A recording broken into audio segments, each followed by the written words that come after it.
Current electricity. ঠিক আছে, চলতরিত ইংরেজি হচ্ছে কারেন্ট ইলেকট্রিসিটি। চলতরিৎ জানার আগে আমাদেরকে, এটা হচ্ছে আমাদের মেন হেডিং বা মেন চ্যাপ্টারের নাম হচ্ছে চলতরিৎ ক্লাস 10-এর। তো চলতরিৎ জানার আগে আমাদেরকে কতগুলো জিনিস জানতে হবে, যে আধান কি, প্লাস চার্জ কি, নেগেটিভ চার্জ কি, আহিতকরণ জিনিসটা কি, আহিতকরণ হওয়ার পর আহিত বস্তুটা কেমন হয়, এই সমস্ত জিনিসগুলো আমাদেরকে জানতে হবে। ঠিক আছে, তো স্বাভাবিকভাবে দেখো যে আমরা যদি দেখি যে আমাদের যখন যখন ভগবান, ধরো ভগবানকে আমরা কেউ চোখে দেখেছি, কিন্তু আমরা বিশ্বাস করি। ঠিক আছে, ঠিক সেরকম আধান কি জিনিস তোমাকে যদি বলা হয়, আধান কিন্তু চোখে দেখে না, কিন্তু আমরা ভগবানকে চোখে না দেখলেও ভগবানের অস্তিত্ব আমরা অনুভব করতে পারি। দিন হচ্ছে, রাত হচ্ছে, বিপদ হলে বেঁচে যাচ্ছি, ভগবানকে মানুষ ডাকছে, পূজা অর্চনা হচ্ছে, এসব হচ্ছে, কিন্তু ভগবানকে কেউ দেখেনি।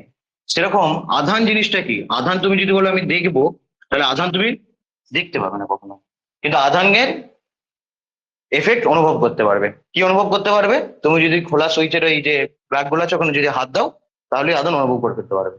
ঠিক আছে, বোঝা গেছে তো? তাহলে ভগবানকে দেখা যায় না, তার যেমন অস্তিত্ব বোঝা যায় বিভিন্ন ক্রিয়াকর্মের মাধ্যমে, সেরকম আধানকেও দেখা যায় না, আধানের অস্তিত্ব বোঝা যায় বিভিন্ন রকম ক্রিয়াকর্মের মাধ্যমে।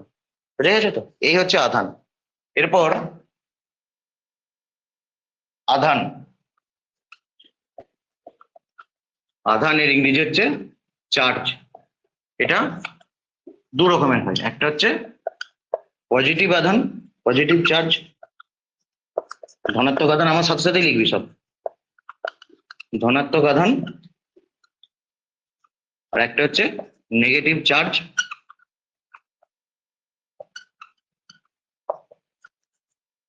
ঋণাত্মক আধান। একটা হচ্ছে পজিটিভ চার্জ ধনাত্মক আধান, একটা হচ্ছে নেগেটিভ চার্জ ঋণাত্মক আধান। তো আমরা ক্লাস 9-এ যখন পরমাণুর গঠন চ্যাপ্টারটা পড়েছিলাম, তখনই আমরা জেনে গেছিলাম যে ধনাত্মক চার্জ আর ঋণাত্মক চার্জ জিনিসটা কি।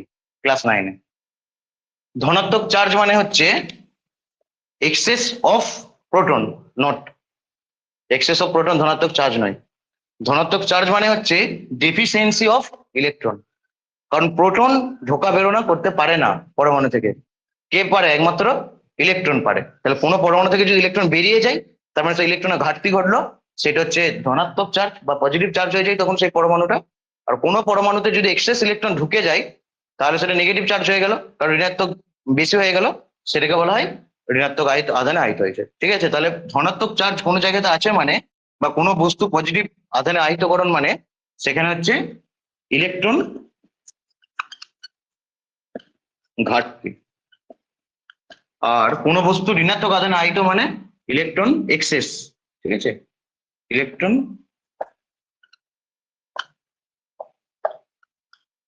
বেশি, এক্সেস। তাহলে অ্যাকচুয়ালি ভগবানটাকে, ভগবানটা হচ্ছে, ভগবানের বাহক কে? ইলেকট্রন। আধানের বাহক কে? ইলেকট্রন। বুঝতে পেরেছো তো? আধানের বাহক হচ্ছে ইলেকট্রন। তাহলে পজিটিভ, ধনাত্মক আর ঋণাত্মক আধান, এই দু রকম আধান হয়। বুঝতে পেরেছো তো? কোনো একটা বস্তু ধনাত্মক আধানে আহিত মানে কি, এখানে হচ্ছে proton less than, sorry, proton greater than electron. Electron কমে গেছে প্রোটনের থেকে, তাই ধনাত্মক। কোনো একটা ঋণাত্মক আধান আহিত মানে এখানে ইলেকট্রন গ্রেটার দেন প্রোটন। ঠিক আছে,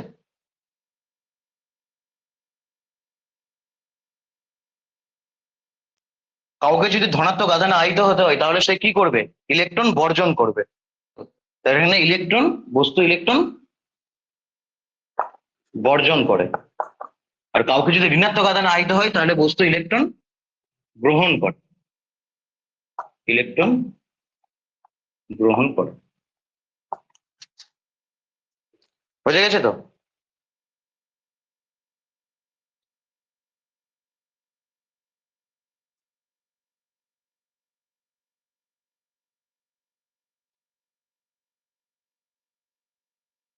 তাহলে ইলেকট্রন গ্রহণ করানো বা বর্জন করানো, এই প্রসেসটা করা মানে কি? আহিতকরণ করা। এটা কি বলে? ধনাত্মক আধানে আহিত, এটাকে বলা হয় ঋণাত্মক আধানে আহিত, তাই তো? তাহলে ইলেকট্রন গ্রহণ বা বর্জন, এই ঘটনাটাকে কি বলা হয়? ইলেকট্রিফিকেশন, তড়িৎ আহিতকরণ। ঠিক আছে, তাহলে এরপরে হেডিং করো তড়িৎ, তড়িৎ আহিতকরণ। একসাথে যদি আমরা সন্ধি করি, তাহলে তড়িদাহিতকরণ। তড়িদাহিতকরণ মানে কি, একজন বস্তু যেটা ছিল প্রথমে নিউট্রাল মানে ইলেকট্রন প্রোটন সেম পরিমাণ ছিল, সেটাকে তুমি চার্জ করে দিলে, মানে আহিত করে দিলে। তাহলে প্রথমে ছিল নিউট্রাল, তাকে তুমি করে দিলে চার্জ। কিভাবে করলে? যদি আমি বলি একে পজিটিভ চার্জ করেছো, তার মানে এখান থেকে কি করেছো, ইলেকট্রন বর্জন করিয়েছো। তাহলে এই যে ইলেকট্রন বর্জন, এই জিনিসটার নাম হচ্ছে ইলেকট্রিফিকেশন।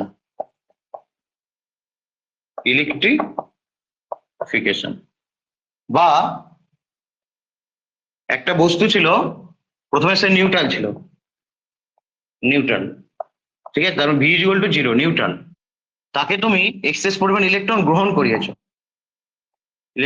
করিয়েছো, তাহলে সে কি হয়ে যাবে, নেগেটিভ হয়ে যাবে। তো তাহলে এটা হচ্ছে নেগেটিভ চার্জ হয়ে গেল, এটা হচ্ছে পজিটিভ চার্জ হয়ে গেল, এটা নেগেটিভ চার্জ হয়ে গেল। তাহলে এই ইলেকট্রন গ্রহণ করেছে, এইটার নাম হচ্ছে ইলেকট্রিফিকেশন। তড়িদাহিতকরণের ইংরেজি হচ্ছে ইলেকট্রিফিকেশন। তাহলে তড়িদাহিতকরণ করা মানে কি, হয় তাকে ইলেকট্রন গ্রহণ করানো বা ইলেকট্রন তার মধ্যে থেকে বর্জন করানো। বহু রকম প্রসেস আছে, চাপ দিয়ে, তাপ দিয়ে, উষ্ণতা বাড়িয়ে, এরকম নানা রকম প্রসেস আছে, ঘর্ষণের ফলে, ঘষে ঘষে, ঠিক আছে, এরকম নানা রকম প্রসেস হচ্ছে। তাহলে একটা বস্তুকে যদি তড়িৎগ্রস্ত হতে হয়, হয় তাকে ইলেকট্রন গ্রহণ করতে হবে, নতুবা তাকে ইলেকট্রন বর্জন করতে হবে। বোঝা গেছে তো?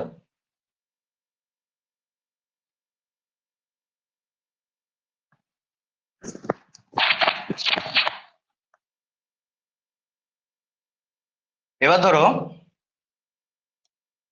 আমি বললাম যে একটা ধরো বস্তু, হেডিং করো কুলম্বের সূত্র। কুলম্বের সূত্র জিনিসটা কি? মনে করো একটা বস্তু যার চার্জ হচ্ছে +q। +q চার্জ মানে কি, এটা ধনাত্মক আধানে আহিত, মানে এখানে ইলেকট্রন ঘাটতি আছে। আর একটা বস্তু আছে যার চার্জ হচ্ছে নেগেটিভ। তাহলে এরা দুজন দুজনকে কি করবে, আকর্ষণ করবে। আমরা সবসময় জানি আমরা পজিটিভ জিনিস নেগেটিভ জিনিসকে আকর্ষণ করে, নেগেটিভ জিনিস পজিটিভ জিনিসকে আকর্ষণ করে, সেটাই তো। আবার ধরো একটা আছে +q, আর একটা আছে +q, এখানে কি ঘটবে, বিকর্ষণ, তাই তো। আবার ধরো একটা -q আর একটা -q, এখানে কি ঘটবে, এখানেও বিকর্ষণ ঘটবে, ঠিক আছে। তাহলে সমজাতীয় আধান পরস্পরকে বিকর্ষণ করে, বিপরীত জাতীয় আধান পরস্পরকে আকর্ষণ করে, তাই তো।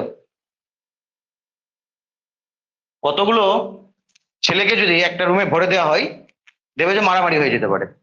কিন্তু আবার কতগুলো মেয়েকে যদি একটা রুমে ভরে দেওয়া হয়, তাহলে চুল টানাটানি হয়ে যেতে পারে।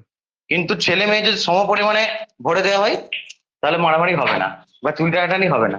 কি হবে এবার তোরা সেটা বুঝতে পারছিস, বড় হয়ে গেছিস, বুঝতে পেরেছিস তো।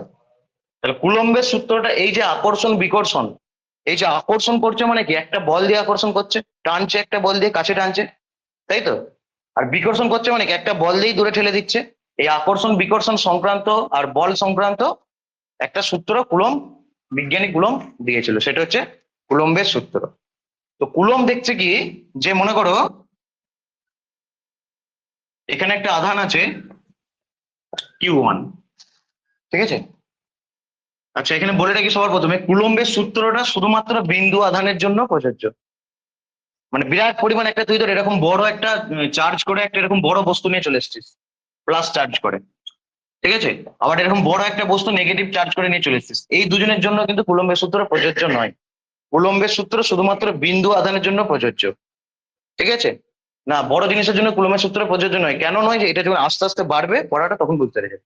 আর বিন্দু আধানের জন্য কুলম্বের সূত্র প্রযোজ্য, 1 নাম্বার, ঠিক আছে। আর 2 নাম্বার হচ্ছে এদের পারস্পরিক দূরত্বটাকে খুব কম হতে হবে, বুঝতে পেরেছো তো। তো সেখানেই কুলম্বের সূত্র তুমি কাজে লাগাতে পারবে। তাহলে ধরো তুমি এখানে একটা বিন্দু আধান নিয়েছো Q1, তুমি জানো না পজিটিভ না নেগেটিভ। এখানে একটা বিন্দু আধান নিয়েছো Q2, তুমি জানো না পজিটিভ না নেগেটিভ। তাহলে এরা দুজন যদি পরস্পরের দুজনেই যদি পজিটিভ হয়, মানে সম পরিমাণ আধান হয়, দুজনেই যদি পজিটিভ হয় বা দুজনেই যদি নেগেটিভ হয়, তাহলে কি হবে, বিকর্ষণ হবে। বা একজন পজিটিভ একজন নেগেটিভ হলে আকর্ষণ হবে। মনে করো আকর্ষণ হোক বা বিকর্ষণ হোক, যেটাই হোক না কেন, এদের প্রকৃতি অনুযায়ী নির্ভর করবে। আর এরা পরস্পর মনে কর দুজনে আর দূরত্বে আছে, ঠিক আছে? তাহলে এদের মধ্যে যদি দুজনেই যদি পজিটিভ হয়, একটা বিকর্ষণ বিকর্ষণ হবে। কত বলে পরস্পরকে বিকর্ষণ করবে? এফ বলে। দুজনে যদি নেগেটিভ হয় তাহলে এফ বলেই বিকর্ষণ করবে। আর দুজনে যদি পজিটিভ নেগেটিভ হয়, এদের মধ্যে এই যে আকর্ষণ বা বিকর্ষণ বলটা এ প্রপোর্শনাল টু Q1 Q2, অর্থাৎ দুটি বিন্দু আধানের মধ্যে আকর্ষণ বল ওদের আধানের গুণফলের সমান, ঠিক আছে? দুটি বিন্দু আধানের মধ্যে আকর্ষণ বা বিকর্ষণ বল, যে আকর্ষণ বা বিকর্ষণ কিছু বলবো না, বলবো ক্রিয়াশীল বল, ঠিক আছে? ওদের আধানের গুণফলের সমান। যদি একই আধান হয় তাহলে আকর্ষণ এই বিকর্ষণ, আর বিপরীত জাতীয় আধান হলে আকর্ষণ বল। সমানুপাতিক আর কি, গুণফলের সমানুপাতিক যখন আর স্থির। আবার বলছে 2 নম্বর, যে তুমি ধরো মানে Q1, এই প্রথমটা যদি আমরা বুঝতে চাই তাহলে দেখো আমি যদি একই দূরত্ব রেখে Q1 এর পরিমাণ বাড়ালাম বা Q2 এর পরিমাণ বাড়ালাম বা দুটোই বাড়ালাম, তাহলে কি হবে? ওদের মধ্যে আকর্ষণ বা বিকর্ষণটা আস্তে আস্তে বাড়বে। বুঝে গেছো তো? আকর্ষণ বা বিকর্ষণটা আস্তে আস্তে বাড়বে। আকর্ষণ যদি সমপ্রকৃতির হয় তাহলে বিকর্ষণ বাড়বে, যদি বিপরীত প্রকৃতির হয় আকর্ষণ বাড়বে, যদি এদের ভ্যালু গুলোকে বাড়াতে থাকি। আবার যদি আমি এদের ভ্যালু গুলোকে ঠিক রাখি, দিয়ে এদেরকে একবার দূরে নিয়ে যাচ্ছি, কাছে নিয়ে আসছি, অবশ্যই বুঝতে পারছি দূরে নিয়ে গেলে আকর্ষণ বা বিকর্ষণটা কি হবে? কমে যাবে। কাছে আনলে বেড়ে যাবে। তাহলে এ প্রপোর্শনাল টু 1/r², যখন Q1 Q2 স্থির, ঠিক আছে? তাহলে এখান থেকে আমরা কুলম্বের সূত্রটা বলতে পারি।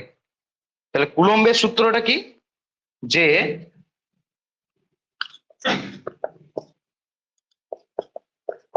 দুটি বিন্দু আধানের, আচ্ছা আরেকটা জিনিস, এদের মধ্যে আকর্ষণ বা বিকর্ষণটা এদের পারিপার্শ্বিক মাধ্যমের উপর নির্ভর করে, ঠিক আছে? তাহলে একবার দেখিয়ে নে। তাহলে এই দুটো থেকে আমরা কি লিখতে পারি?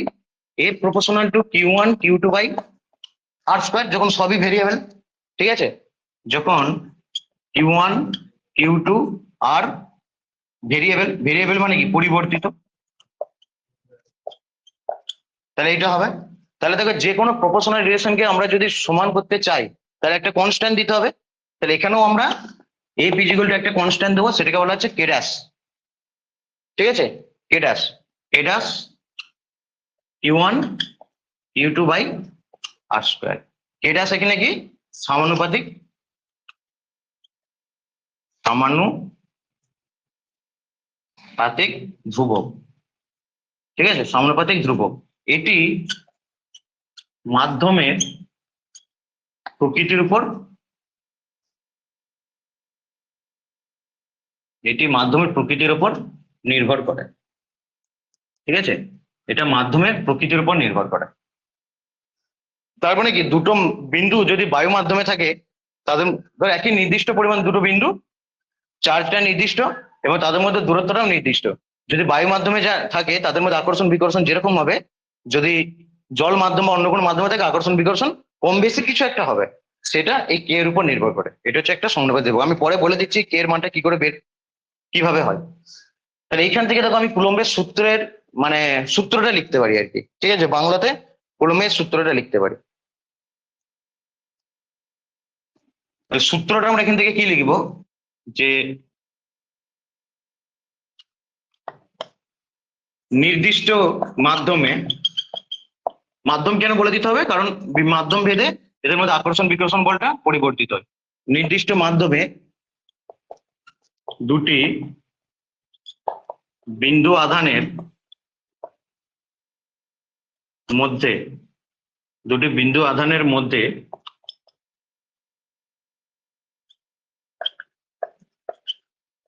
ক্রিয়াশীল আকর্ষণ কখন আকর্ষণ হবে? বিপরীত জাতীয় আধানের ক্ষেত্রে। তাহলে এখানে বিপরীত জাতীয় আধানের ক্ষেত্রে।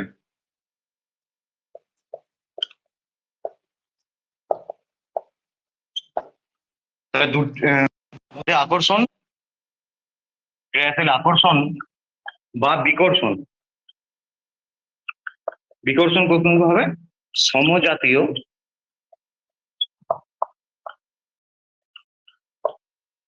আধানের ক্ষেত্র। তাহলে নির্দিষ্ট মাধ্যমে দুটি বিন্দু আধানের মধ্যে ক্রিয়াশীল আকর্ষণ বা বিকর্ষণ বল, আকর্ষণ বল বা বিকর্ষণ বল, ঠিক আছে, আধান দুটির গুণ,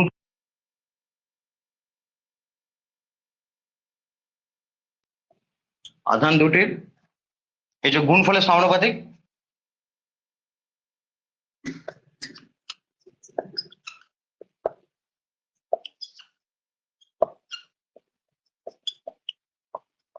এবং আধান দুটির দূরত্বের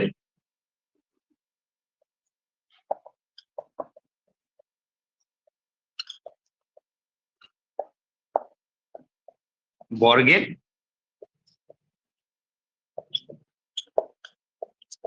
ব্যস্তানুপাতিক, আধান দুটির দূরত্বের বর্গের ব্যস্তানুপাতিক। এটা আমাদের সূত্রটা।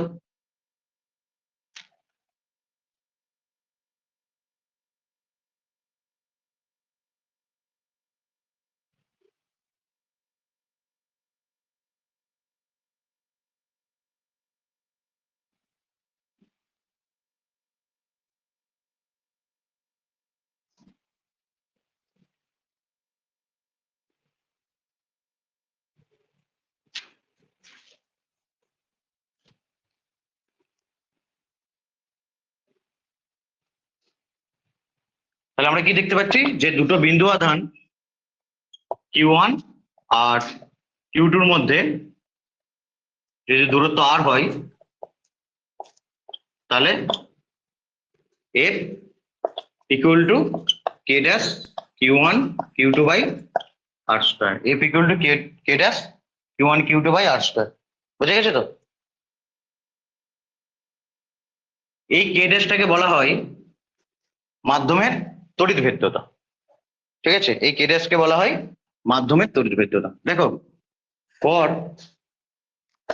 এসআই প্রসেস, এসআই পদ্ধতিতে f ইকুয়াল টু কি, এসআই পদ্ধতিতে k ড্যাশ এর ভ্যালু হয় 1/4 পাই এপসাইলন নট বা এপসাইলন 0, ঠিক আছে। এসআই পদ্ধতিতে k ড্যাশ এর ভ্যালু 1/4 পাই এপসাইলন 0। এটা হচ্ছে শূন্য মাধ্যমে, শূন্য মাধ্যমে। আর এটারই ভ্যালু হয় 1/4 পাই এপসাইলন, এটা অন্য কোনো মাধ্যমে, অন্য বলে দিচ্ছি, অন্য মাধ্যমে। এসআই পদ্ধতিতে k ড্যাশ এর ভ্যালু হয় 1/4 পাই এপসাইলন 0 শূন্য মাধ্যমে, বা 1/4 পাই এপসাইলন অন্য কোনো মাধ্যমে।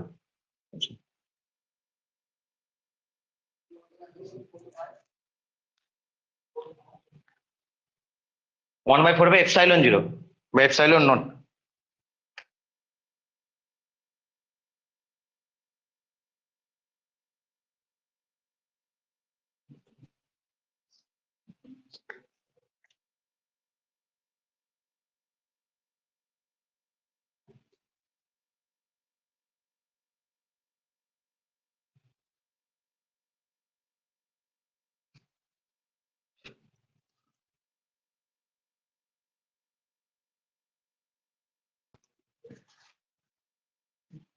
এপসাইলন 0 কি করে লিখবি? এইভাবে লিখবি, তো খাচ্ছে আর। আচ্ছা, এবার তোমাদের মনে স্বাভাবিকভাবেই প্রশ্ন আসবে যে এপসাইলন 0 জিনিসটা কি। এপসাইলন 0 জিনিসটা হচ্ছে, এর ভালো করে বোঝো, এপসাইলন 0 একে বলা হয় শূন্য, মানে আধান দুটো যদি শূন্য মাধ্যমে থাকে তাহলে এটা এপসাইলন 0 হচ্ছে শূন্য মাধ্যমের, শূন্য বা বায়ু মাধ্যমের, শূন্য বা বায়ু মাধ্যমের তড়িৎ ভেদ্যতা, তড়িৎ ভেদ্যতা, ঠিক আছে। ইংরেজি হচ্ছে electric permittivity, permittivity,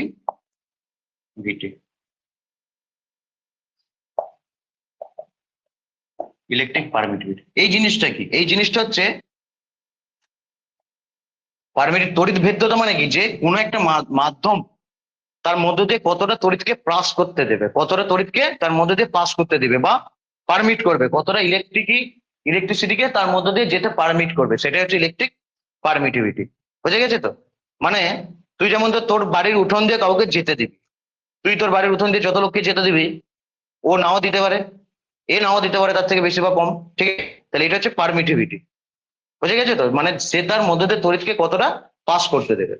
R epsilon equal to হবে অন্য মাধ্যমের, মানে শূন্য মাধ্যম ব্যতীত আর কি, অন্য মাধ্যমের তড়িৎ ভেদ্যতা। ঠিক আছে? অন্য মাধ্যমের তড়িৎ ভেদ্যতা। আর এপসাইলন বাই এপসাইলন জিরো, কোনো মাধ্যমের তড়িৎ ভেদ্যতা ডিভাইডেড বাই শূন্য মাধ্যমের তড়িৎ ভেদ্যতা, একে বলা হয় কে। কে মানে হচ্ছে পরাবৈদ্যুতিক ধ্রুবক।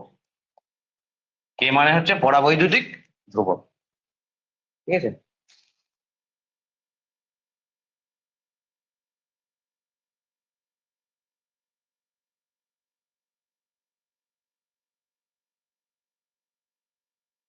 ক্লিয়ার হয়েছে প্রত্যেকের? আচ্ছা, তাহলে দেখো এসআই পদ্ধতিতে মনে করো, সাপোজ ধরে নাও ফর এটা শূন্য মাধ্যম আছে, শূন্য মাধ্যমে বা বায়ু মাধ্যমে আছে, তাহলে এসআই পদ্ধতিতে কুলম্বের সূত্রটা কি হবে? 1/4πε0 Q1 Q2/r²। এসআই পদ্ধতিতে উলম্বের সূত্রটা হবে 1/4πε0 Q1 Q2/r²। আচ্ছা, আমরা এখানে এসআই পদ্ধতি যেহেতু ব্যবহার করছি, এসআই যেহেতু ব্যবহার করছি, তাহলে Q1 Q2 এর এককটা কি হবে বলতো? এসআই পদ্ধতিতে আধানের একক কি? Q1 Q2 গুলো তো চার্জ, ইলেকট্রিক চার্জ, এখানে পজিটিভ চার্জ, এখানে নেগেটিভ চার্জ, বা পজিটিভ, দুটোই পজিটিভ বা নেগেটিভ যাই হোক না কেন। এসআই পদ্ধতিতে আধানের একক কি? এসআই পদ্ধতিতে আধানের একক হচ্ছে কুলম্ব। কুলম্ব, একে সি দিয়ে ডিনোট করা হয়। আর আর কে কি দিয়ে ডিনোট করা হবে? এসআই পদ্ধতিতে আর মানে তো একটা দূরত্ব, এসআই পদ্ধতিতে দূরত্বের একক কি? মিটার। তাহলে একে মিটার দিয়ে ডিনোট করা হয়। বুঝে গেছে তো?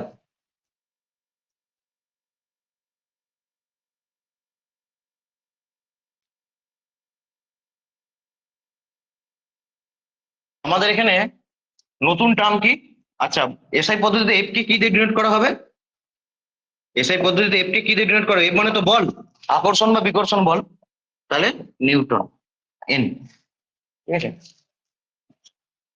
বুঝে গেছে প্রত্যেকের? এবার এখানে এসো, এপসাইলন জিরোর এসআই পদ্ধতিতে মান কত? শূন্য মাধ্যমে তড়িৎ ভেদ্যতার মান কত যদি বলে, তাহলে এপসাইলন জিরোর মান হচ্ছে 8.854 into 10⁻12 coulomb square newton inverse metre to the power -2। ঠিক আছে? Coulomb square newton inverse metre to the power -2। এটা হচ্ছে এপসাইলন জিরো এসআই পদ্ধতিতে মান। বুঝে গেছে? আর 1/4πε0, 1/4πε0 এই ভ্যালুটা আমরা যদি পুট করি, 1/4πε0, 4π এর মান কত? 4 ইন্টু 22/7 ইন্টু এই ভ্যালুটা যদি পুট করি, তাহলে এটা হয় 10⁻9 ইন্টু 10⁻9। এর ভ্যালুটা হয় 9 ইন্টু 10⁻9। বুঝে গেছে? 9 ইন্টু 10⁻9।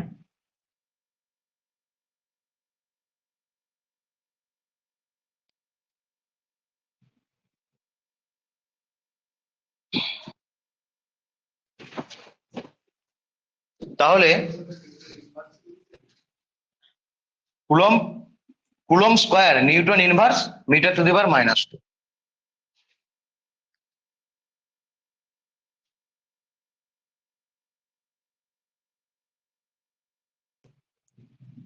তাহলে মনে করো এখানে 1 কুলম্ব চার্জ আছে, পজিটিভ বা নেগেটিভ কিছু একটা হতে পারে। এখানেও 1 কুলম্ব চার্জ আছে, পজিটিভ বা নেগেটিভ কিছু একটা হতে পারে। আর এদের মধ্যে দূরত্ব হচ্ছে 1 মিটার। সবগুলোকে অন করে দিলাম, তাহলে এদের মধ্যে ক্রিয়াশীল বল কত হবে?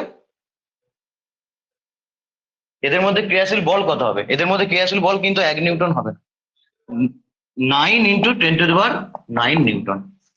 ঠিক আছে? এটা যদি দুজনেই পজিটিভ হয় তাহলে এই পরিমাণ বিকর্ষণ, আর একজন পজিটিভ একজন নেগেটিভ হলে এই পরিমাণ আকর্ষণ, আর দুজনেই নেগেটিভ হলে এই পরিমাণ বিকর্ষণ। বুঝে গেছে তো? তাহলে এফ হবে 9 ইন্টু 10⁻9 মিটার, মানে 1 কুলম্ব চার্জ বিশিষ্ট দুটি আধান যদি পরস্পরের থেকে 1 মিটার দূরত্ব থাকে শূন্য মাধ্যমে, তাহলে তারা পরস্পরের উপর 9 ইন্টু 10⁻9 নিউটন বল প্রয়োগ করে। বুঝে গেছে তো? এখান থেকে আমরা 1 কুলম্বের সংজ্ঞা দিতে পারি। এখান থেকে আমরা 1 কুলম্বের সংজ্ঞা দিতে পারি। এগুলো সব লেখা হয়েছে। দেখো কি করে 1 কুলম্বের সংজ্ঞাটা আমরা দেবো। তাহলে ধরি দুটি আধান Q1 equal to Q2 is equal to 1 coulomb. তুমি দুটো আধান কি 1 কুলম্ব ধরলে, বুঝতে পেরেছো তো? দুটি আধান কি 1 কুলম্ব ধরে নিলে, ঠিক আছে? আর তারা আর ইকুয়াল টু 1 মিটার দূরত্বে, আচ্ছা দুজনই হচ্ছে পজিটিভ, দুজনই হচ্ছে পজিটিভ, তারা আর ইকুয়াল টু এত দূরত্বে অবস্থিত। তাহলে শূন্য মাধ্যমে বা বায়ু মাধ্যমে, শূন্য মাধ্যম বায়ু মাধ্যম একই কথা। শূন্য মাধ্যমে তাহলে এফ ইজ ইকুয়াল টু হবে 1/4πε0 Q স্কোয়ার। আচ্ছা এটা Q1 equal to Q2 equal to তুমি Q ধরছো, ঠিক আছে?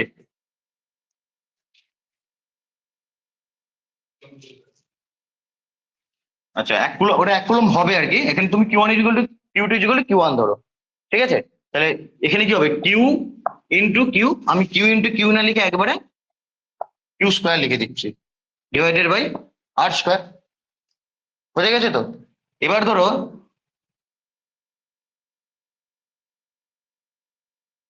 এফটা যদি 9 × 10⁹ হয়, 9 নিউটন হয়, ঠিক আছে?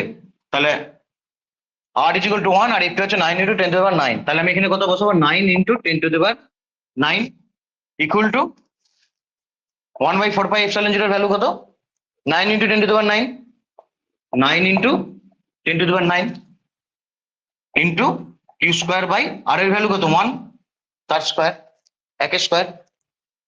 এফটা কত 9 × 10⁹ আমাকে বসাতে হলো, আর এটা 9 × 10⁹ 1/4πε0 এর value into Q square divided by 1 square. তাহলে এখান থেকে দেখো এইটা এটা কেটে যাচ্ছে, তাহলে কিউ স্কোয়ার ইকুয়াল টু কি হচ্ছে আমাদের 1। তার মানে কিউ ইকুয়াল টু কি +-1, কিউ ইকুয়াল টু +-1। তাহলে প্লাস হলে দুটোই প্লাস আর মাইনাস হলে দুটোই মাইনাস। বোঝা গেছে তো? তাহলে দেখো কিউ তখন আমরা কত বলতে পারবো, +-1, তার মানে 1 কুলম্ব, হয় পজিটিভ আর নয় নেগেটিভ 1 কুলম্ব। তাহলে 1 কুলম্বের সংজ্ঞা কি হবে বলতে, এখান থেকে দুটি সমপরিমাণ, এই দেখ সমপরিমাণ নিতে হয়েছে, সমপরিমাণ বিন্দু আধান পরস্পর থেকে যদি 1 মিটার দূরত্বে, বায়ু মাধ্যমে দুটি সমপরিমাণ বিন্দু আধান পরস্পর থেকে 1 মিটার দূরত্বে থেকে থাকে এবং পরস্পরের উপর 9 × 10⁹ নিউটন বল ক্রিয়া করে, আকর্ষণ বা বিকর্ষণ, তাহলে তাদের প্রত্যেকের আধান হয় 1 কুলম্ব।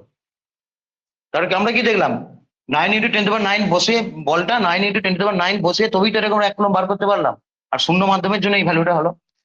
বোঝা গেছে? তাহলে সমপ্রকৃতির দুটি বিন্দু আধান পরস্পরের থেকে বায়ু মাধ্যমে পরস্পরের থেকে 1 মিটার দূরত্বে থেকে যদি পরস্পরের উপর 9 × 10⁹ নিউটন বল ক্রিয়া করে, তাহলে তাদের প্রত্যেককে বলা হয় 1 কুলম্ব, ঠিক আছে? তাহলে এখানে আমি লিখিয়ে দিচ্ছি, সংজ্ঞাটা লিখে নাও। এটা লেখা হয়ে গেছে তো? তাড়াতাড়ি লেখো, তাড়াতাড়ি লেখো।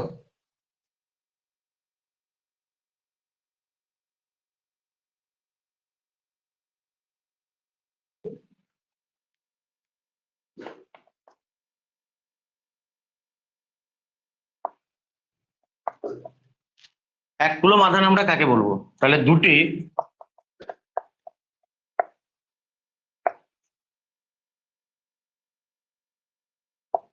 সমপরিমাণ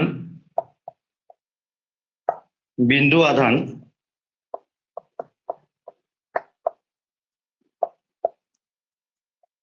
বায়ু মাধ্যমে পরস্পরের থেকে 1 মিটার দূরত্বে থেকে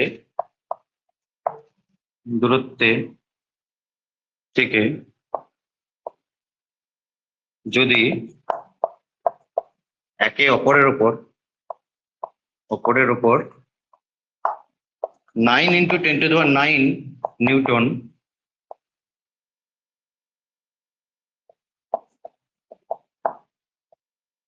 তড়িৎ বল ক্রিয়া করে,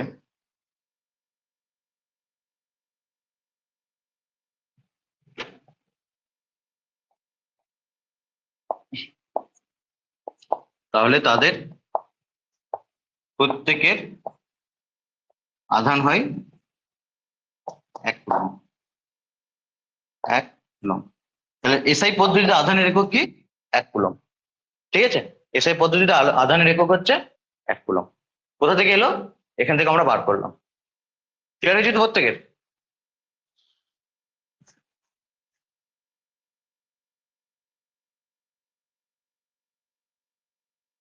বইয়ে যেটুকু আছে চলো ধরি, বা এগুলো সম্পর্কে কুলম্বের সূত্রে, ওটা দিস ইজ নট এনাফ। বুঝতে পেরেছো তো? আমি যেটা পড়াচ্ছি সেটাই সিলেবাস।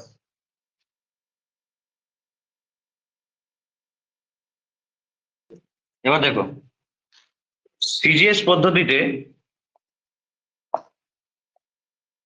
কুলম্বের সূত্র। সিজিএস পদ্ধতিতে কুলম্বের সূত্রটা কেমন হবে দেখো। মনে করো Q1 আর Q2 পরিমাণ দুটো বস্তু, ঠিক আছে? Q1 আর Q2 আধানের দুটো বস্তু সিজিএস পদ্ধতিতে করছে। এবার সিজিএস পদ্ধতিতে কুলম্বের সূত্র হচ্ছে F equal to K dash Q1 Q2 by R square. Q1 Q2 আধান বিশিষ্ট দুটি বস্তু যদি পরস্পর থেকে R দূরত্বে থাকে। তো ফর সিজিএস পদ্ধতিতে K dash equal to 1 by K is equal to 1। CGS পদ্ধতিতে K এর ভ্যালু হচ্ছে 1। তাহলে সিজিএস পদ্ধতিতে কুলম্বের সূত্রটা কি হবে? Q1 Q2 by R square. K dash এর ভ্যালু সিজিএস 1, সিজিএস এ কোনো ঝামেলা নাই। বুঝতে পেরেছিস তো? তাহলে সিজিএস পদ্ধতিতে কুলম্বের সূত্রটা কি হবে? F is equal to Q1 Q2 by R square. বুঝে গেছে তো? তাহলে এবার দেখ, যদি এখান থেকে আমি সিজিএস পদ্ধতিতে R ইকুয়াল টু যদি 1 সেমি হয়, সিজিএস পদ্ধতিতে আধানের একক কি? Stat coulomb. সিজিএস পদ্ধতিতে আধানের একক হচ্ছে স্ট্যাট কুলম্ব। লিখে নাও, সিজিএস পদ্ধতিতে আধানের একক হচ্ছে স্ট্যাট কুলম্ব বা ইএসইউ আধান। সিজিএস পদ্ধতিতে আধানের একক হচ্ছে স্ট্যাট কুলম্ব বা ইএসইউ আধান। তাহলে 1 স্ট্যাট কুলম্ব বা 1 ইএসইউ আধান কাকে বলবো আমরা? সেটা আমরা এই সিজিএস পদ্ধতিতে কুলম্বের সূত্র ব্যবহার করে করে ফেলতে পারি। সেটা আমরা সিজিএস পদ্ধতিতে কুলম্বের সূত্র ব্যবহার করে করে ফেলতে পারি। 1 ইএসইউ বা 1 কুলম্ব আধান আমরা কাকে বলবো? দেখো,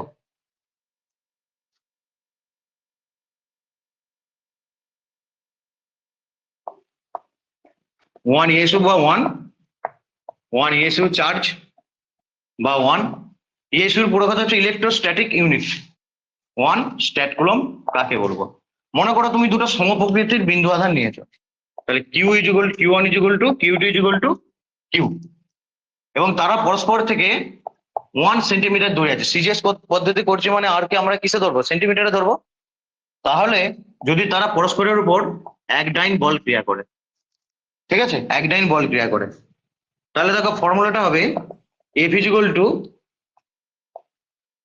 Q1 ইন্টু কিউ। তার মানে দুটোর ভ্যালু কি? Q1 ও কিউ, Q2 ও কিউ, তারপরে কিউ ইন্টু কিউ, তার মানে Q square by R square. ঠিক আছে, তাহলে আমরা এফ কে যদি 1 ডাইন বসাই, এফ কে আমরা যদি 1 ডাইন বসাই, যেহেতু সংখ্যাটা করছি 1 বসাই, তাহলে কিউ স্কোয়ার বাই আর কে আমরা 1 সেমি বসিয়েছি, 1 স্কোয়ার, তার মানে Q square is equal to কত? 1। এখান থেকে কিউ ইকুয়াল টু কত? Plus minus 1। তাহলে 1 ইএসইউ মানে কি?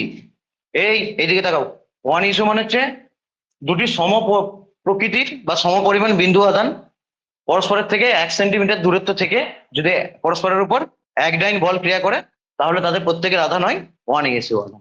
ঠিক আছে, তাহলে এখানে দুটি সমপ্রকৃতির, আচ্ছা এইটা কখন করতে পারলাম? শূন্য মাধ্যমে বলে করতে পারলাম। ঠিক আছে, সিজিএস পদ্ধতিতে আমি কে ড্যাশ ইকুয়াল টু 1 কিসের জন্য? শূন্য মাধ্যমে লেখানো আছে তো, শূন্য মাধ্যমে কে ড্যাশ ইকুয়াল টু 1 না, সিজিএস পদ্ধতিতে কে ড্যাশ ইকুয়াল টু 1 শূন্য মাধ্যমে, এটা শূন্য মাধ্যমে লিখে নাও। সিজিএস পদ্ধতিতে কে ড্যাশ ইকুয়াল টু 1 ওটা শূন্য মাধ্যমে, শূন্য মাধ্যমের জন্য। ঠিক আছে, তাহলে দুটি সমপ্রকৃতির বিন্দু আধান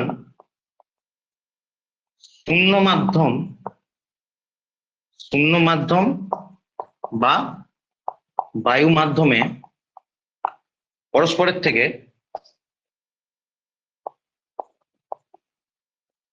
1 সেমি দূরে থেকে যদি পরস্পরের ওপর এক ডাইন বল ক্রিয়া করে, এক ডাইন তড়িৎ বল ক্রিয়া করে, আকর্ষণ হতে পারে সমপ্রকৃতির জন্য আর বিপরীত প্রকৃতির জন্য বিকর্ষণ হতে পারে। তড়িৎ বল ক্রিয়া করে সমপ্রকৃতির জন্য বিকর্ষণ হতে পারে আর বিপরীত প্রকৃতির জন্য আকর্ষণ হতে পারে। তাহলে তাদের প্রত্যেকের আধান হয়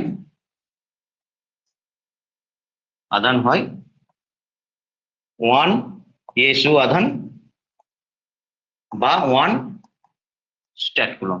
1 SU আধান বা 1 স্ট্যাট কুলম। ঠিক আছে?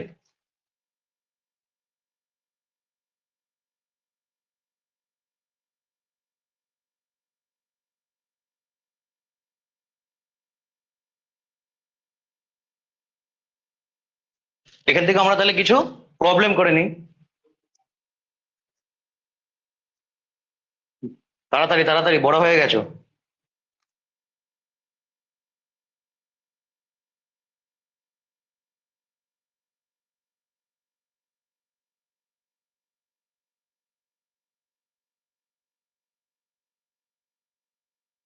আচ্ছা, প্রবলেম করার আগে আমরা আরো কতগুলো জিনিস জেনে নিই। ঠিক আছে?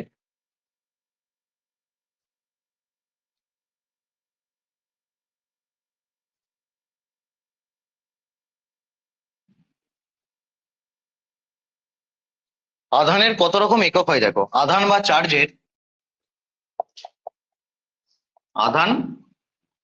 চার্জের কত রকম একক হয়? 3 রকম একক হয়।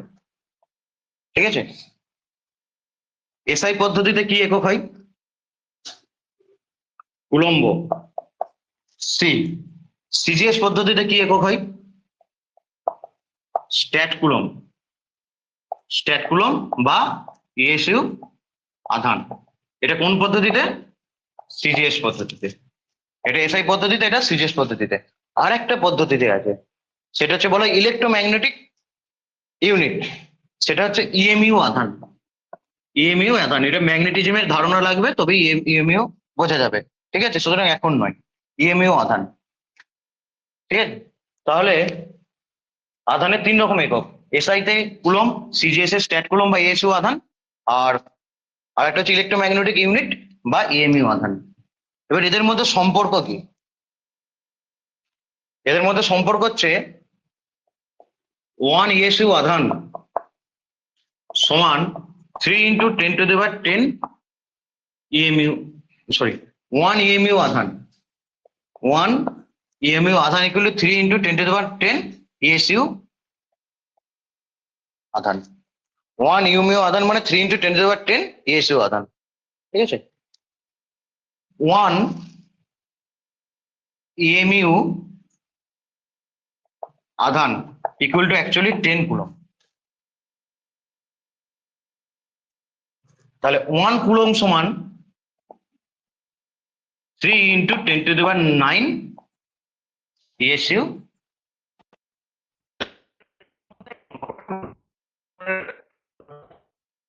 সিজিএস আর এস এর মধ্যে এই সম্পর্কটা মেন। তাহলে 1 কুলম সমান 3 × 10⁻9 স্ট্যাট কুলম বা 3 × 10⁻9 স্ট্যাট কুলম। 1 কুলম সমান 3 × 10⁻9 স্ট্যাট কুলম। Clear everybody?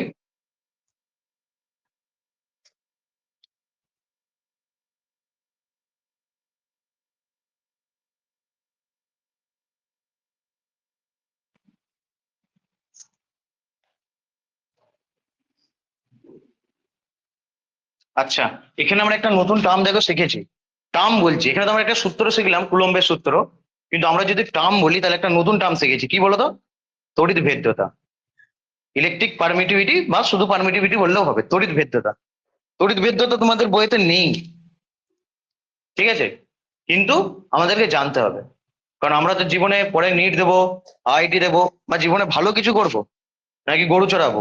যদি গরু চড়ানোর প্ল্যান থাকে না জানলেও হবে। আর যদি গরু চড়ানোর প্ল্যান না থাকে, কারণ আমি 12-এর পড়াতে গিয়ে দেখছি যে ক্লাস 10-এ, নর্মালি আমি একটা প্রবলেমের কথা বলে দিচ্ছি তাই, কি দরকার ছিল আমার এগুলো করার? তোদের বইতে এগুলো নেই, এপসাইলন জিরো নেই, পারমিটিভিটি নেই, শুধু কুলম্বের সূত্র কিউ ওয়ান প্রপোর্শনাল, এই এ proportional to Q one Q two এ প্রপোর্শনাল টু 1/r²। এইভাবে আমরা শুধু করে দিতে পারতাম, কিন্তু আমার কি দরকার ছিল বলতো এগুলো করার? এই জিনিসগুলো যদি এখন না শিখিস, ক্লাস 12-এ উঠে যখন তোকে আবার চলতরিৎ পড়তে হবে, আবার কারেন্ট ইলেকট্রিসিটি পড়তে হবে, তখন ধোঁয়া দেখবি, ধোঁয়া। যেরকম ক্লাস 11-এ সিলেবাসটা পুরোটাই ক্লাস 11-এ সিলেবাস, মানে 9-এর সিলেবাসটা 11-এ আছে, সেখানে কিন্তু যারা ঠিকঠাক করে না শেখে তারা ধোঁয়া দেখে। ঠিক সেরকম ক্লাস 10-এ যদি এখন থেকে না শিখিস, তাহলে কিন্তু 12-এ ধোঁয়া দেখবি। 12-এ অত সময় নাই আবার নতুন করে ক্লাস 10-এর গুলোকে শিখবি, আবার এ করবি, তারপরে মেডিকেল বল, মানে নিট বল বা এআইটিপিলি বল, অত সময় নেই বাবা। ঠিক আছে, সুতরাং এখন থেকেই শিখে নাও। কারণ তুমি ক্লাস 10-এ টাইম পাচ্ছ 14 মাস, আর ক্লাস 12-এ টাইম পাবে কত? 12 মাসও নয়। তার মধ্যে অত বড় সিলেবাস, আবার যে নিট দিতে চাইবে বা এআইটিপিলি দিতে চাইবে তার জন্য আরো কম সময়, তখন কি করবি তাহলে? ঠিক আছে, এর জন্য এখন থেকেই শিখে নাও। বুঝতে পেরেছো তো? তোমাদের ফর বেটার প্রসেস।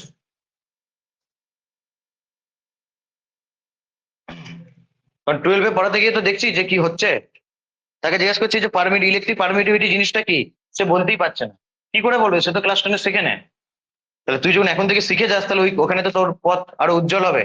প্রত্যেকে যদি কারো বাড়িতে বা দাদা দিদি বৌদি কাকু কাকিমা কারো যদি ক্লাস 11-12-এর বই থাকে, খুলে দেখবি পারমিটিভিটি, কুলম্বের সূত্রের সাথে পারমিটিভিটি, এই সমস্ত জিনিসগুলো আছে।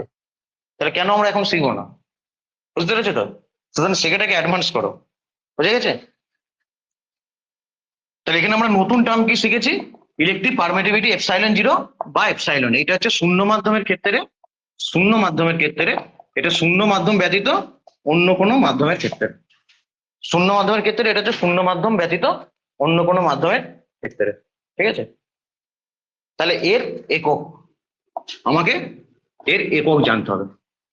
এর একক আমরা কি করে বের করব? তাহলে আমরা কি দেখছি, F equal to 1/4πε0 Q1 Q2 by r²। শিখছি তো?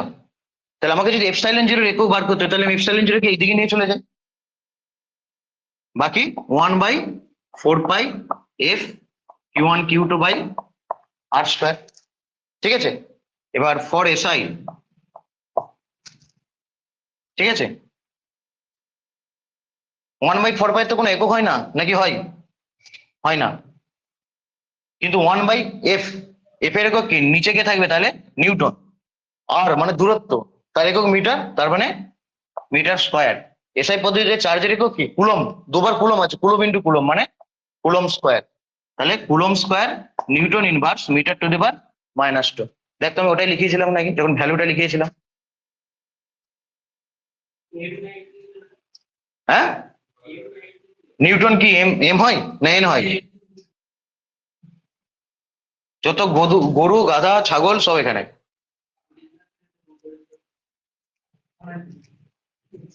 ঠিক আছে, তাহলে দেখো যে এটা, তাহলে এপসাইলন বা এপসাইলন জিরো বা তড়িৎ ভেদ্যতার একক হচ্ছে coulomb square newton inverse metre to the power -2।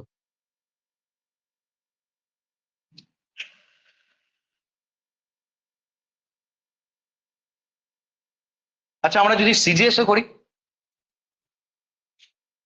যদি সিজিএস এ করি করি তাহলে সিজিএস এ কি উপরটা কি হবে? Q1 Q2 তার হোল স্কয়ার মানে স্ট্যাক কুলম তার হোল স্কয়ার, তাই তো? স্ট্যাক কুলম তার হোল স্কয়ার, নিচে ডাইন সেমি স্কয়ার, তার মানে স্ট্যাক কুলম তার হোল স্কয়ার, ঠিক আছে, ডাইন ইনভার্স সেমি টু দি পাওয়ার -2, সিজিএস পদ্ধতিতে।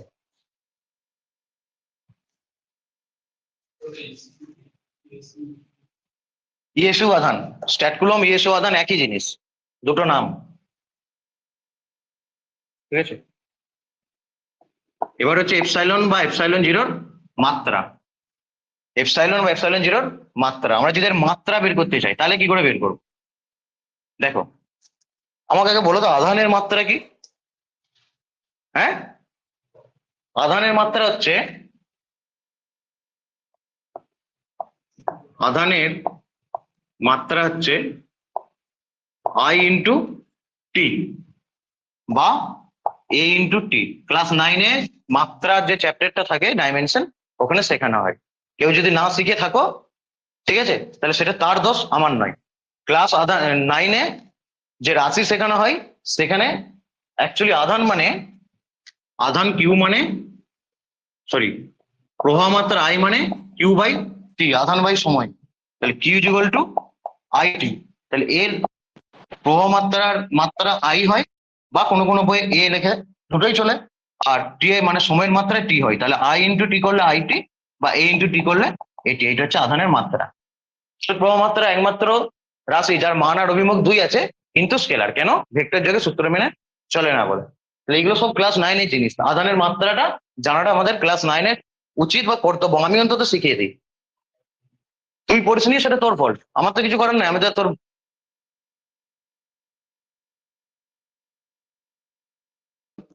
ঠিক আছে, এই হচ্ছে ব্যাপার।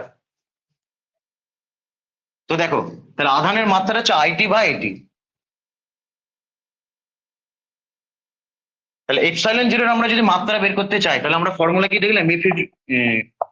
One by epsilon zero Q one Q two by R square. F is equal to one by four by epsilon zero Q one Q two by R square. তাহলে epsilon zero is equal to F Q one Q two by F R square. যেহেতু আমরা মাত্রা বের করছি, four pi তো কোনো মাত্রা নাই। ফোর পাই হচ্ছে একটা কি ধ্রুবক, ফোর পাই এর কোনো মাত্রা নাই। তাহলে কিউ ওয়ান এর মানে মাত্রা কি, কিউ ওয়ান কিউ টুর মাত্রা কি আইটি, আর দুটোই আইটি, তার মানে আইটি তার স্কোয়ার। এফ এর মাত্রা কি M L T to the power minus two, R এর মাত্রা কি এল তার স্কোয়ার। তাহলে এই এপসাইলন জিরোর মাত্রা কি হবে? M inverse L to the power minus three, কারণ এল স্কোয়ার আর এখানে এল গুণ হয়ে এল কিউব উপরে উঠে যাচ্ছে L to the power minus three.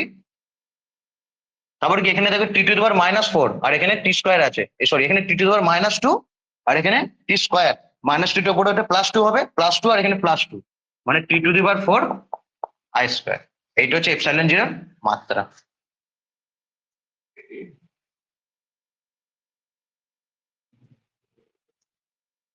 তড়িৎ ভেদ্যতা হচ্ছে মাত্রা। তড়িৎ ভেদ্যতা জিনিসটা কি? যে কোনো একটা মাধ্যম তার মধ্য দিয়ে কতটা তড়িৎকে পাস করতে দেবে, সেটা কি বলা হয়? তড়িৎ ভেদ্যতা। হ্যালো, কোনো টিচার এগুলো পড়ায়?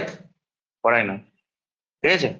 ওই জন্য 9 থেকে এই 10 থেকে 12-এ 11-12 ওঠে ছেলেরা, দেখবি যে 10-এ বিশাল রেজাল্ট, মাধ্যমিকে একদম বাবা ভাবছে আমার ছেলে একদম জুয়েল, মানে বাঁধিয়ে রাখবো।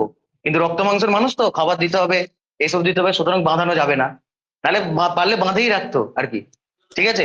মাথায় তুলে ধরো নাচবে, এরকম ব্যাপার। ক্লাস 10-এ ভালো রেজাল্ট করে ফেলেছে, সেই ছেলেটাই দেখবি ক্লাস 11-12-এ উঠে মানে কি করবো, ছেড়ে দে মা, কেঁদে বাঁচি। কেন? কারণ সেই জিনিসগুলো শেখে নেই। বুঝে গেছে তো, সেই জিনিসগুলো শেখে নাই। তার মতো Shubham, be serious, be careful. মাধ্যমিকে রেজাল্ট করাটাই বড় কথা নয় কিন্তু, বুঝলি তো। অবশ্যই মাধ্যমিকে ভালো রেজাল্ট করতে হবে, তার সঙ্গে দেখতে হবে আমার আগামী দিনটা যেন ভালো থাকে। নাহলে বিল্ডিং নিচে পিলার ভালো নয়, আর উপরে বিরাট ছাদ চাপে দিয়েছিস, কদিন টিকবে? কিছুদিন পর এমনি ধসে পড়বে। চার পাঁচটা টাকিয়ে দেখবি মাধ্যমিকে খুব ভালো রেজাল্ট, আমি কারোর নাম বলছি না, কিন্তু দেখবি, খবর নিয়ে দেখবি মাধ্যমিকে বিশাল রেজাল্ট, মানে তার মাটিতে তখন পাইপ হচ্ছে না যখন মাধ্যমিক রেজাল্ট বেরিয়েছে। বর্তমানে এখন অবস্থাগুলো দেখবি তাদের, ঠিক আছে। ফিজিক্স একদম হচ্ছে না, বাপরে কঠিন। ফিজিক্সের মতো আবার কঠিন সাবজেক্ট হয় নাকি? বহু জায়গায় শুনতে পাবি মাধ্যমিক থেকে 90% উপরে রেজাল্ট, ঠিক আছে। সুতরাং এখন থেকে তৈরি করে রাখো।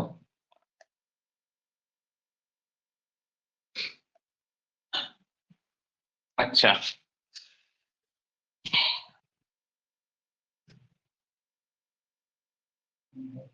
দেখো এবার আমরা কতগুলো জিনিস করাচ্ছি।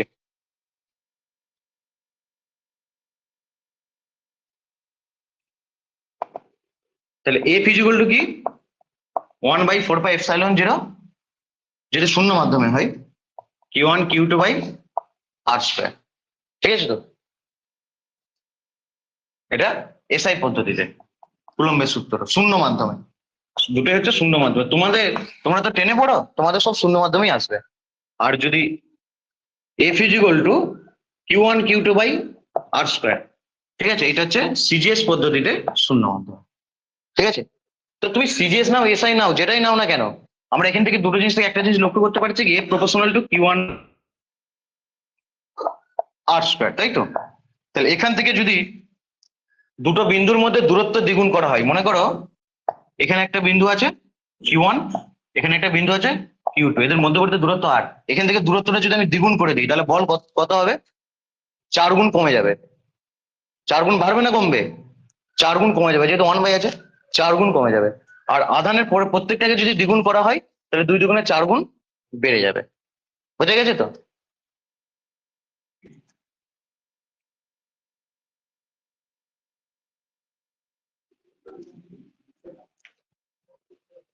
স্পিড স্পিড, আর বাচ্চা ছেলে নেই কেউ, বাচ্চার বাবা হওয়ার বয়স হয়ে গেছে, ঠিক আছে? আচ্ছা বেশ, দেখো একটা কোশ্চেন লেখো, দুটি বিন্দু আধানের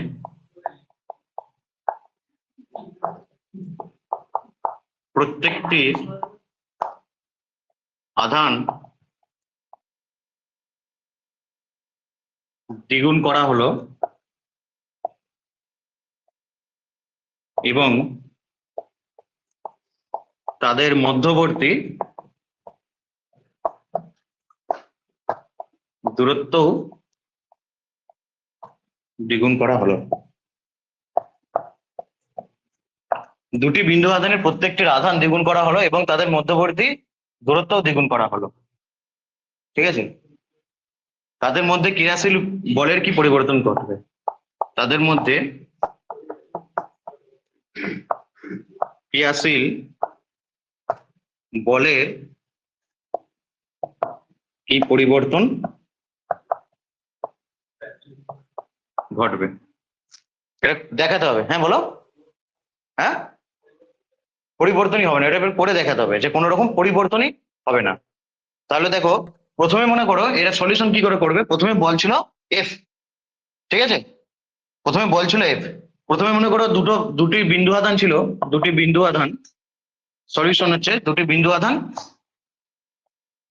ধরছো তুমি Q1 ও Q2, আর তাদের মধ্যে দূরত্ব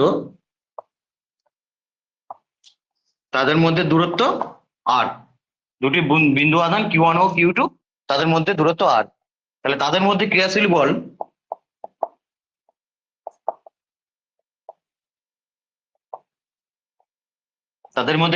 বল F ইকুয়াল টু কি হবে? Q1 Q2 by R square, Q1 Q2 by R square. এবার আধানের পরিমাণ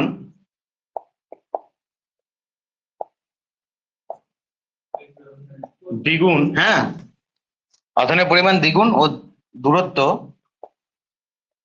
দ্বিগুণ করলে, তাহলে আধানের পরিমাণ দ্বিগুণ করলে Q1 ড্যাশ ইকুয়াল টু কত হবে? 2Q1, R Q2 dash equal to কত হবে? 2Q2, আর R ড্যাশ ইকুয়াল টু কত হবে? 2R। তাহলে এখন ক্রিয়াশীল বল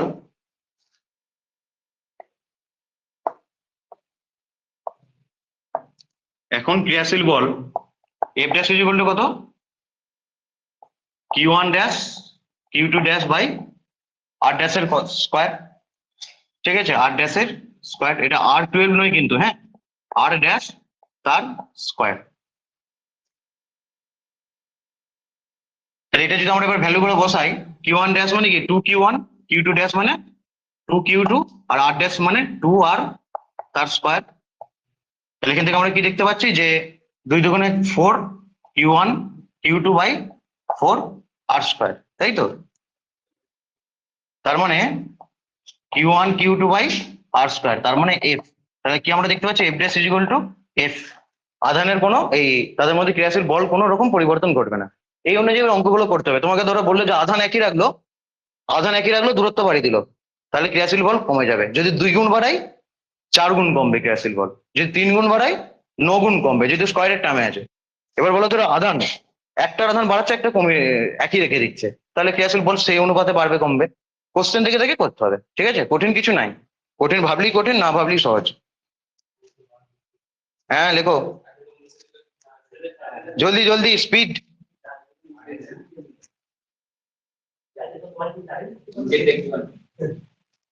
আগেরটা কি ছিল এখানে এই নিচটা? ওখানে Q1 dash is equal two 2Q1 ধরা ছিল, Q2 dash is equal two 2Q2 ধরা ছিল, R dash is equal two 2R ধরা ছিল। আর আর আর কোনখান থেকে? গাধার দল যত।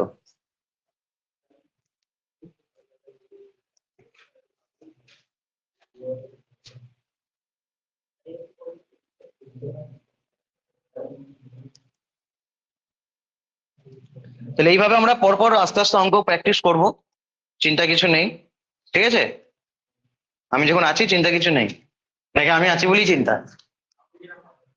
আচ্ছা,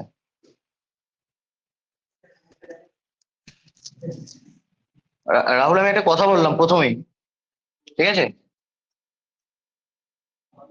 এবার দেখো, কুলম্বের সূত্র কখন প্রযোজ্য হয়?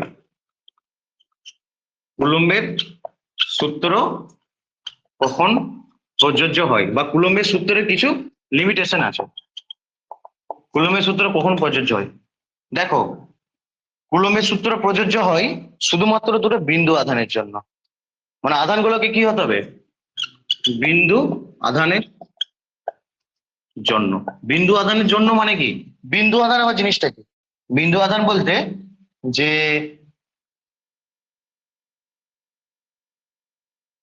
কি? আচ্ছা আচ্ছা, বিন্দু আধানের জন্য, বিন্দু আধান জিনিসটা কি? বিন্দু আধান হচ্ছে, মনে করো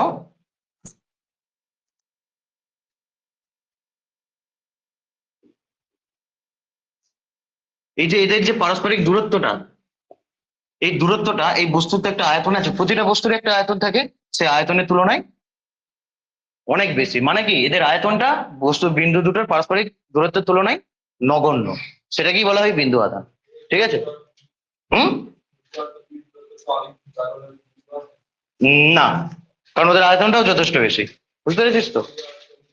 কিন্তু এটা তো পৃথিবীতে চার্জ নয়, পৃথিবীর চার্জ, টোটাল ওভারঅল চার্জটা শূন্য। আর এখানে কি কুলম্বের সূত্র কাজ করে দিলে তোকে চার্জ পেতে হবে, ঠিক আছে? তাহলে আধানের আকৃতি বা আয়তন, ঠিক আছে, আধানের আকার যখন তাদের পারস্পরিক, বলে দেবো দূরত্বের তুলনায়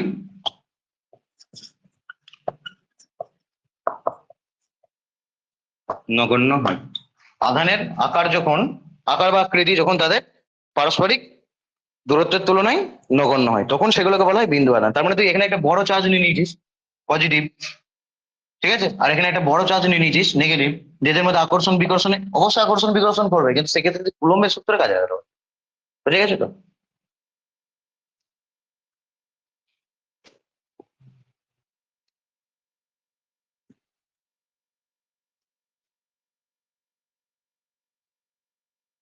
ক্লিয়ার হয়েছে প্রত্যেকের? কুলম্বের সূত্র বোঝা গেছে?